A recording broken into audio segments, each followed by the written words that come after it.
ओम शांति। आज की कहानी है कि भगवान हमको इस संसार से विदाई लेने से पहले कौन से 4 संदेश देते हैं।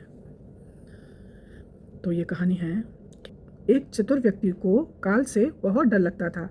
एक दिन उसे चतुराई सूझी और काल को अपना मित्र बना लिया। उसने अपने मित्र काल से कहा, मित्र, तुम किसी को भी नहीं छोड़ते हो, किसी दिन मुझे भी गाल में धर लोगे। काल ने कहा, यह मृत्युलोक है, जो आया है उसे मरना ही है। सृष्टि का यह शाश्वत नियम है, इसीलिए मैं मजबूर हूँ। पर तुम मित्र हो, इसीलिए मैं जितनी रियायत कर सकता हूँ करूँगा ही। मुझसे क्या आशा रखते हो, साफ साफ कहो। व्यक्ति ने कहा, मित्र, मैं इतना ही चाहता हूँ कि आप मुझे अपने लोग ले जाने के लिए आने से कुछ दिन पहले एक पत्र अवश्य लिख देना, ताकि मैं अपने बाल बच्चों को कारोबार की सभी बातें अच्छी तरह से समझा दूं और स्वयं भी भगवान भजन में लग जाऊं। काल ने प्रेम से कहा, यह कौन सी बड़ी बात है, मैं एक नहीं आपको 4 पत्र भेज दूंगा, चिंता मत करो। चारों पत्रों के बीच समय भी अच्छा खासा दूंगा, ताकि तुम सचेत होकर काम निपटा लो। मनुष्य बड़ा प्रसन्न हुआ, सोचने लगा कि आज से मेरे मन से काल का भय भी निकल गया। मैं जाने से पूर्व अपने सभी कार्य पूर्ण करके जाऊंगा, तो देवता भी मेरा स्वागत करेंगे। दिन बीतते गए, आखिर मृत्यु की घड़ी आ पहुंची। काल अपने दूतों सहित उसके समीप आकर बोला, मित्र, अब समय पूरा हुआ, मेरे साथ चलिए। मैं सत्यता और दृढ़तापूर्वक अपने स्वामी की आज्ञा का पालन करते हुए एक क्षण भी तुम्हें और यहाँ नहीं छोड़ूंगा।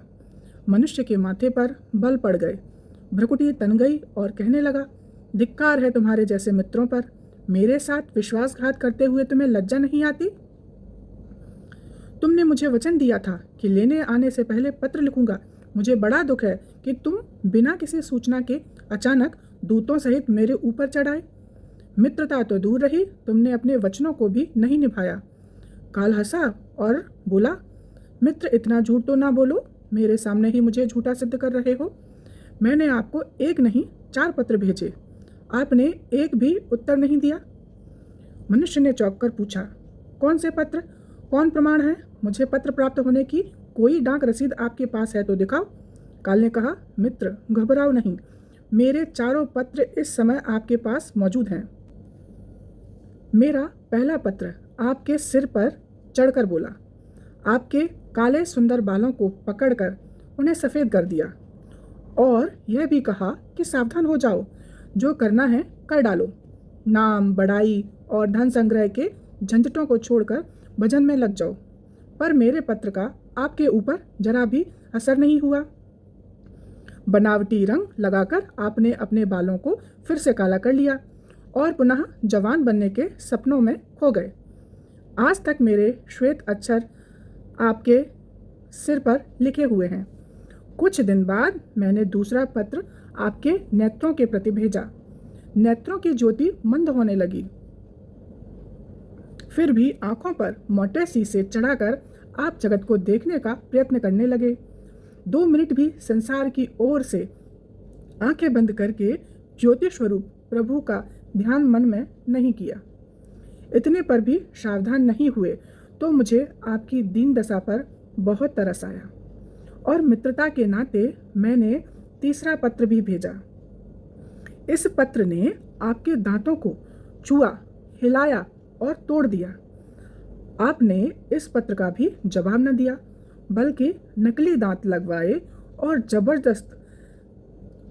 जबरदस्ती संसार के भौतिक पदार्थों का स्वाद लेने लगे। मुझे बहुत दुख हुआ कि मैं सदा इसके भले की सोचता हूँ और यह हर बात एक नया बनावटी रास्ता अपनाने को तैयार रहता है। अपने अंतिम पत्र के रूप में मैंने रोग, कलेश तथा पीड़ाओं को भेजा, परंतु आपने अहंकारवश सब अनसुना कर दिया। जब मनुष्य ने काल के भेजे हुए पत्रों को समझा तो फूट फूट कर रोने लगा और अपने विपरीत कर्मों पर पश्चाताप करने लगा। उसने स्वीकार किया कि मैंने गफलत में शुभ चेतावनी भरे इन पत्रों को नहीं पढ़ा मैं सदा यही सोचता रहा कि कल से भगवान का भजन करूंगा, अपनी कमाई अच्छे शुभ कार्यों में लगाऊंगा। पर वह कल नहीं आया।